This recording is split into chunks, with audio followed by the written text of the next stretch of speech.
वास्तव न्यूज में स्वागत है आपका। मैं हूं सरदार।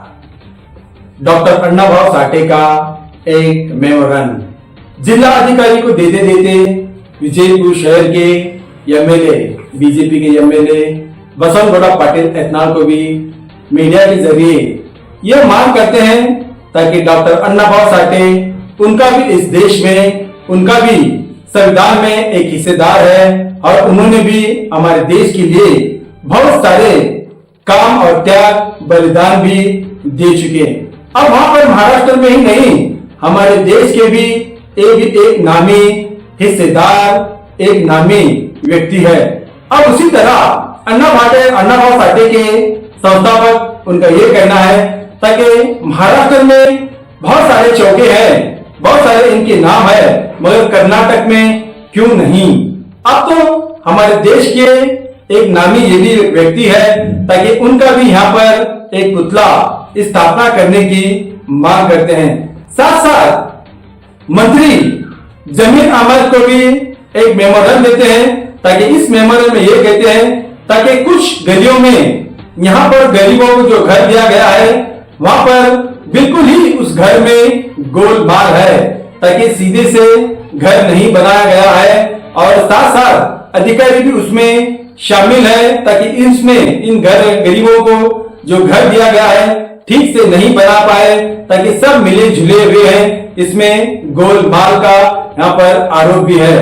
ऐसे बहुत सारे आरोप तो लगते तो है, मगर यहाँ पर डॉक्टर अण्णाभाऊ साठे के सभी पदाधिकारियों ने अब यही एक मांग करते हैं ताकि उन पर कानून कार्रवाई हो जाए और जो भी घर दिए गए हैं उसमें गोलमाल हो गया है, अच्छी तरह बनाया नहीं गया है, कोई इंजीनियर हो, कॉन्ट्रैक्टर हो, उन पर भी कानून कार्रवाई करना चाहिए ताकि ये दिए हुए गरीबों का घर है और इन मकानों में गोर गरीब और गुजरते हैं ताकि उनके परिवार गरीबी हालत से गुजरने वालों का घर भी इस तरह करना बिल्कुल ही ना इंसाफी है।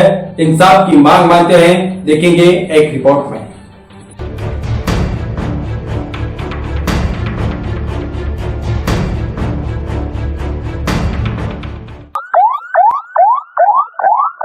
साहेब या गड़ा कर साहेब्रा ಇಲ್ಲೇ ಒಂದೇ ಮಂತ್ರಿ ಕೆಳಗಿಳಿ ಬರ್ರಿ ಸಾಹೇಬ್ರ ಈಗ ರೀ ಇದು ನಮ್ಮ ಸ್ಲಮ್ ಸಮಿತಿ ಇಲ್ಲಿವರೆಗೆ ಸರ್ ಅವ ಕಾಂಟ್ರಾಕ್ಟರ್ ಏನ್ರಿ 3 ವರ್ಷ ಆಯ್ತು ಸರ್, ಒಂದು ಮನಿಗಳು ಎಲ್ಲ ಕಳಪೆ ಮಟ್ಟದ ಕಾಮಗಾರಿ sir. Slum board sir, slum board ಎಷ್ಟು ಆಫೀಸರ್ ಅದಾರ ನೋಡ್ರಿ, ಅವರು ಎಲ್ಲ ಬರೇ ಹಾ ಹೇಳ್ರಿ ಸರ್. ಸ್ಲಮ್ ಬೋರ್ಡ್ ಮನೆಗಳು ಟೋಟಲ್ ಒಟ್ಟಾಗಿ 1,80,253 ಮನೆಗಳು ಇಡೀ ರಾಜ್ಯದಲ್ಲಿ. ಅದು ಹಿಂದಿನ ಸರ್ಕಾರದಲ್ಲಿ ಸಿದ್ದರಾಮಯ್ಯ ಸರ್ಕಾರದಲ್ಲಿ ಸಂಖ್ಯೆ ಆಗಿತ್ತು. ಅದಾದ್ಮೇಲೆ ಒಂದ್ ಮನೆಯೂ ಸಂಖ್ಯೆ ಮಾಡಿ ಒಂದೊಂದು ಮನೆಯೂ ಕೊಟ್ಟಿಲ್ಲ. ಕಾರಣ ಅಂದ್ರೆ 4.5 ಲಕ್ಷ ಬೆನಿಫಿಷಿಯರಿ ಕೊಡ್ಬೇಕು. ಹಂಗಾಗಿ ಎಲ್ಲಾ ಕಡೆ ಅರ್ಧಂಬರ್ಧಂ ನಿಂತಿತ್ತು. ನಾನೇನ್ ಮಾಡಿದೆ, ಮಾನ್ಯ ಮುಖ್ಯಮಂತ್ರಿಗಳ ಜೊತೆ ಮಾತಾಡ್ಬಿಟ್ಟು ಪಾಪ ಬಡವ್ರು ಕೊಡಕ್ಕಾಗಲ್ಲ ಅಂತ ನಾವು ಸರ್ಕಾರ ವತಿಯಿಂದಾನೆ ಕೊಡ್ಬೇಕಂತ ಹೇಳಿ ತೀರ್ಮಾನ ತಗೊಂಡು ಕ್ಯಾಬಿನೆಟ್ ಅಲ್ಲಿ ಅಪ್ರೂವ್ ಮಾಡಿ ಮೊನ್ನೆ 36,789 ಮನೆ ಕೊಟ್ಟೆ. 22,000 ಮನೆಗಳು ಕೊಡ್ತಾ ಇದೀವಿ. ಒಂದ್ ವರ್ಷದಲ್ಲಿ ಎಲ್ಲ ಇಡೀ ರಾಜ್ಯದಲ್ಲಿ ಎಲ್ಲಾ ಕಡೆ ಮನೆ ಫ್ರೀ ಕೊಟ್ಟೆ. Okay sir. ಈಗ ಇವ್ರು 1 ಲಕ್ಷ ರೂಪಾಯಿ ಕಟ್ಟತಾರ ಸರ್ ಸ್ಲಮ್ ಬೋರ್ಡ್, 50,000 ರೂಪಾಯಿ ಕಟ್ಕೊಂತಾರ. ಅಪೂರ್ಣ ಆಗ್ಯಾವ್ರಿ ಮನಿಗಳು ಸರ್. ಇವತ್ತ ಬಿಜಾಪುರ ಜಿಲ್ಲಾದಾಗ ಎಲ್ಲಾ ಮನಿಗಳು ಅಪೂರ್ಣ ಅದಾವ್ರಿ. 1 ಲಕ್ಷ ಕಟ್ಬೇಕಂತ ದಯಮಾಡಿ ಸರ್. ನಾನೇ ಅಧಿಕಾರಿಗಳು ಹೇಳಿದ್ರು, ಬೇಡ ನಾನು ಇದನ್ನ ಮೇಲೆ ಮಾಡಿ ಕಟ್ತೀನಿ ಅಂತ ಕಟ್ತೀನಿ. Okay sir, thank you sir. Jai Bhim, Jai Bhim, Jai Bhim.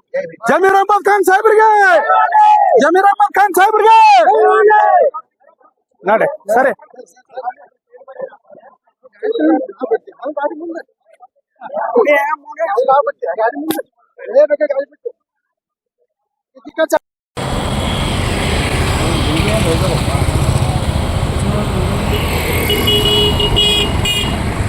ಎಲ್ಲರಿಗೆ ಕ್ರಾಂತಿಕಾರಿ ಜೈ ಭೀಮ್. ಇವತ್ತು ಈ ಮಾಧ್ಯಮದ ಮೂಲಕ ತಿಳಿಸೋದೇನಪ್ಪ ಅಂದ್ರೆ, ಇವತ್ತು ಬಿಜಾಪುರ ಜಿಲ್ಲೆಯಲ್ಲಿ ಇವತ್ತು ಅನೇಕ ಸರ್ಕಲ್ಗಳನ್ನು ಆಗ್ಯಾವ. ಒಂದು ಮಾನ್ಯ ಜಿಲ್ಲಾ ಅಧಿಕಾರಿಗಳಿರ್ಬೋದು ಹಾಗೂ ನಮ್ಮ ನಗರ ಶಾಸಕರು ಇಡೀ ಬಿಜಾಪುರ ಸುಂದರೀಕರಣವನ್ನು ಮಾಡಿದ್ದಾರೆ.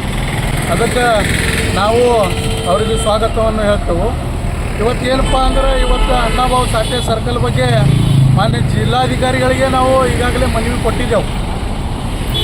ಇವತ್ತು ಈ ಸತ್ಯಶೋಧಕ ಡಾಕ್ಟರ್ ಅಣ್ಣಾಭಾऊ ಸಾಠೆ ಸಂಘಟನೆಯ ಸಮಿತಿಯ ಅಧ್ಯಕ್ಷರಾದಂಥ ಸೋಮು ರಂಗದೇವಿ ಅವರು ಇವತ್ತು ಮಾನ್ಯ ಶಾಸಕರು ನಗರ ಶಾಸಕರಾದಂಥ ಮಾನ್ಯ ಬಸನಗೌಡ ಪಾಟೀಲ್ ಯತ್ನಾಳ್ ಸಾಹೇಬರಿಗೆ ನಾವು ಈ ದಲಿತ ಪರ ಹೋರಾಟಗಾರರ ಪರವಾಗಿ ಹೇಳ್ತೀನಿ ಏನಪ್ಪ ಅಂದ್ರೆ ಇವತ್ತು ಇಲ್ಲಿ ನೀವು ಕೂಡಲೇ ಇಲ್ಲಿ ಪುತ್ಳಿ ಅನಾವರಣ ತಕ್ಷಣವೇ ಮಾಡಬೇಕಂತೇಳಿ ಇಡೀ ನಮ್ಮ ದಲಿತ ಪರ ಒಂದು ಸಮುದಾಯದ ಪರವಾಗಿ ಇವತ್ತು ನಿಮ್ಮನ್ನು ನಾವು ಕೇಳ್ಕೊಳ್ಳೋದೇನಪ್ಪ ಅಂದ್ರೆ ತಕ್ಷಣವೇ ಇಲ್ಲಿ ಪುತ್ಳಿ ನಿರ್ಮಾಣ ಆಗಬೇಕು.